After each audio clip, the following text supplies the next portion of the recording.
one of the things, we had somebody on the radio show recently and he was talking about how powerful a brand can be. So let's say if you take your community and say, we want it to be a brand. And we're going to talk about that shortly, about a community in New Zealand who did that.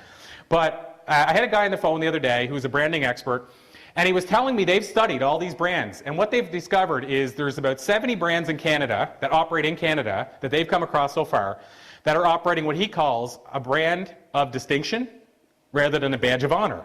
And the example he used, and why I bring Apple up here, is he said if you go into Starbucks and you have an Acer computer or a HP computer, and you start talking to somebody, you talk to them long enough, and you give them $100 in your computer, and if everything else on the computers are equal, and there's nothing you need on those computers, you'll probably trade straight up.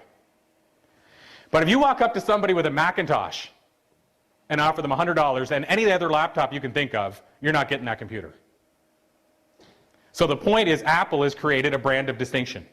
People believe in Apple. I've heard things on the radio where people said they would give up their hand before they give up their iPhone. I hope nobody ever has to prove that.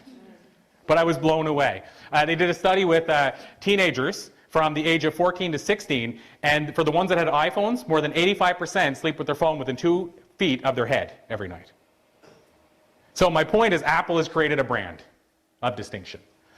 So you can do that with a community. So let's talk about a community now. So it's not just about companies. I'm just sharing with you how companies have done it. And by the way, how Apple has done that is because they started with their why. So why Apple exists, what Apple is about, versus the other companies who started with, here's the cheap price laptop. So how does that relate to a community? Start with your why. When people stop here, why are they stopping here? When they come to visit, why are they visiting? When you want them to come back, why would they come back?